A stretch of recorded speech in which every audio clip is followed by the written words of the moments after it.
Sisi kama wachezaji nafikiri tumejiandaa vizuri kuelekea katika mchezo wetu wa kesho. Ni mchezo muhimu kwetu ambao utatupa mwangaza wa kwenda kupambania ubingwa, lakini pia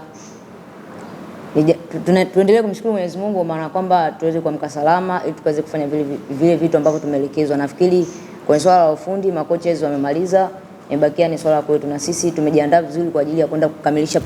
kwenda kuhakikisha tunapata pointi 3 katika mchezo wa kesho. Kwanza sisi kama sisi nafikiri staff yetu nzima iliona kile ambacho tulifanya katika mzunguko wa kwanza, ina maana kwa mechi ya sisi na wao, lakini katika yale yote ambayo tumeyafanya aidha ni mazuri kwetu au ni mabaya kwetu,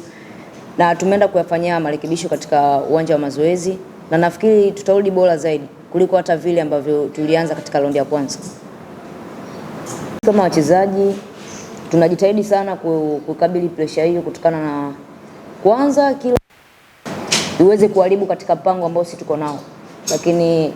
namshukuru Mwenyezi Mungu ni kwamba tunaendelea kuendelea kupambana, kwa maana kila mchezo tunaendelea kupata matokeo. Ni jambo la kumshukuru Mungu. Lakini pia Yanga atakuja kwa maana ya kuna sasa, lakini mimi naamini kwa jinsi mazoezi ambayo tunafanyia na utayari ambao wachezaji wako nao, tutafanya vizuri na kuhakikisha kile ambacho tuko nacho hatuhakikisha